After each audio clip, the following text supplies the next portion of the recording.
So ನಿಜವಾದ leader ಅಂತಂದರೆ ಇದು ಮೋದಿ ಒಬ್ಬರೇನೆ. ಧೈರ್ಯವಾಗಿ ಮಾಡುವಂಥವ್ರು ಅಂದ್ರೆ ಮೋದಿ ಒಬ್ಬರೇನೆ. ಅದನ್ನು ಇಡೀ ದೇಶಕ್ಕೆ ಅನ್ವಯಿಸಿದ್ದಾರೆ ಇವಾಗ ಅಷ್ಟೇ.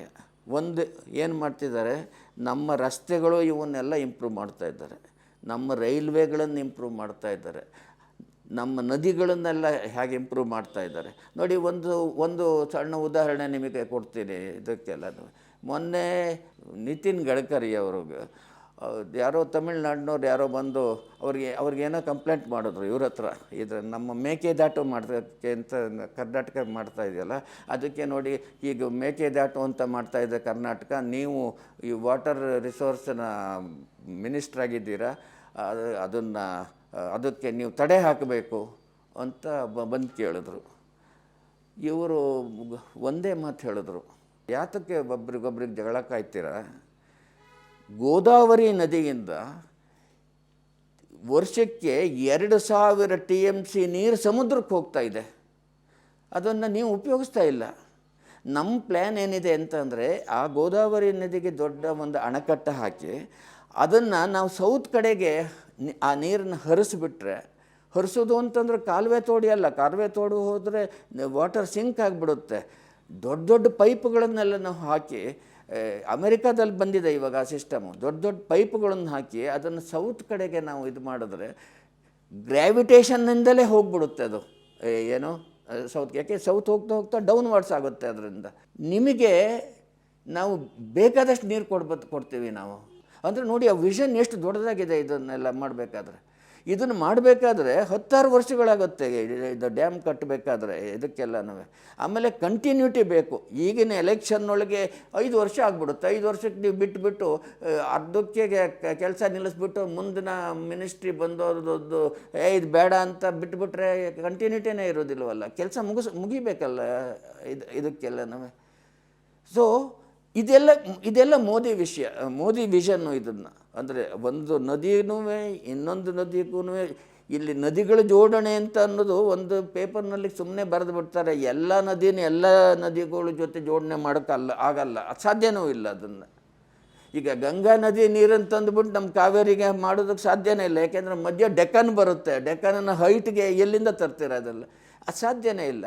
ಹಾಗಲ್ಲ, ಯಾವ ನದಿಯನ್ನು ಎಷ್ಟು ಜೋಡಿಸ್ಬೋದು, ಆಯಾ ಪ್ರಾಂತ್ಯಗಳಿಗೆ ನಾವು ಎಷ್ಟು ಜೋಡಿಸ್ಬೋದು, ಹೀಗೆ ಬೇರೆ ಬೇರೆ ಪ್ಲ್ಯಾನ್ಗಳು ಇವನ್ನೆಲ್ಲ ಮಾಡಿ ಅದಕ್ಕೆ ನದಿ ನೀರನ್ನು ಜೋಡಣೆ ಮಾಡೋದು ಅಂತ ಇಟ್ಕೊಂಡಿದ್ದಾರೆ.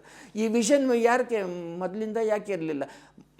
KL ರಾವ್ ಅಂತ ಒಬ್ಬರಿದ್ದರು, ಇದು ನದಿ ಇದಕ್ಕೆ ಸಂಬಂಧಪಟ್ಟ ಇದು ಸೆಂಟ್ರಲ್ ಗೌರ್ಮೆಂಟಿನ ಎಂಜಿನಿಯರು, ಆಂಧ್ರದವರು. ಅವರು ಈ ಐಡಿಯಾ ಹೇಳಿದರು ಆಗಲೇ.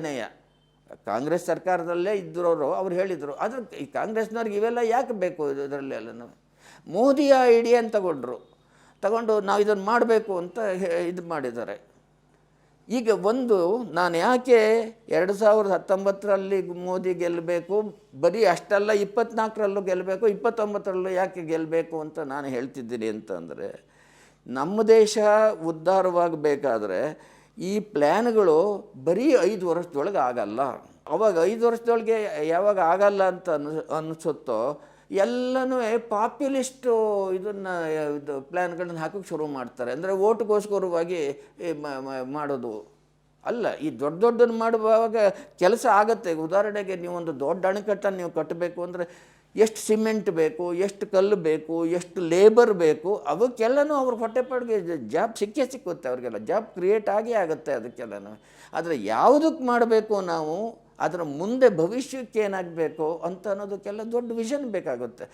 ಅಂಥ ಒಂದು ಅಣೆಕಟ್ಟನ್ನು ಕಟ್ಟಿದಾಗ ಅಲ್ಲಿ ಎಲೆಕ್ಟ್ರಿಸಿಟಿಯೂ ಪ್ರೊಡ್ಯೂಸ್ ಆಗುತ್ತೆ. ಆಮೇಲೆ ಒಂದು ಸ್ಟೇಟ್ಗೂ ಇನ್ನೊಂದು ಸ್ಟೇಟ್ಗೂ ಜಗಳನೂ ಇರೋದಿಲ್ಲ. ನೀರು ಯಾವಾಗ ಪ್ಲೆಂಟಿ ಆಫ್ ವಾಟರ್ ಯಾವಾಗ ಇರುತ್ತೋ ಜಗಳ ಇರಲ್ಲ.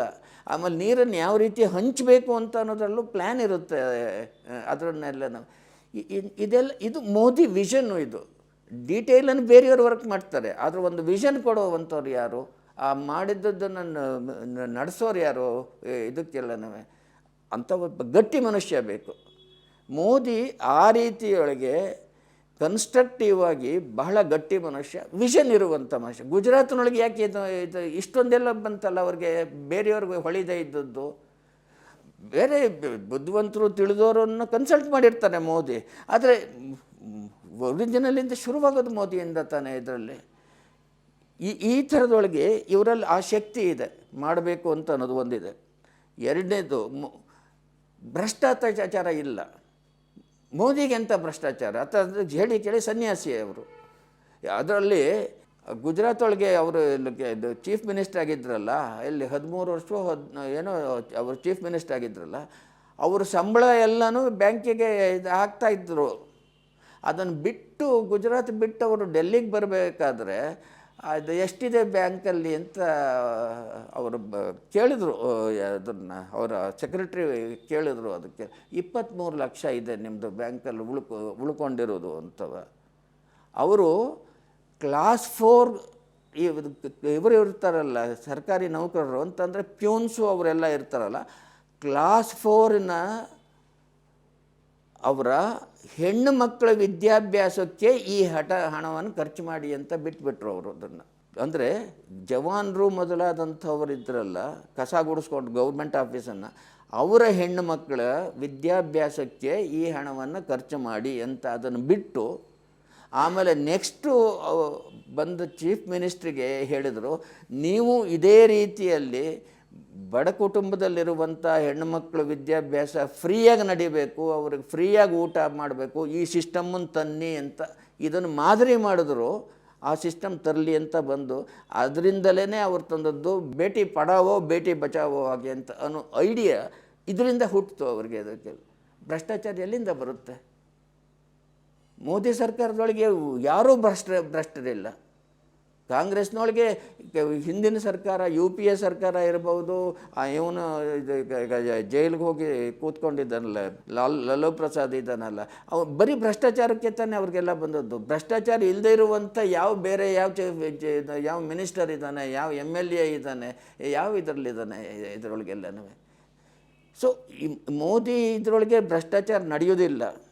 ಅದಕ್ಕೆ ಯಾರ್ಯಾರು ಭ್ರಷ್ಟರಿದ್ದಾರೋ ಅವರೆಲ್ಲ ಇವಾಗ ಒಂದಾಗಿದ್ದಾರೆ. ಇದಕ್ಕೆಲ್ಲನೂ ಇವನನ್ನು ತೆಗೆದುಹಾಕ್ಬಿಡ್ಬೇಕು.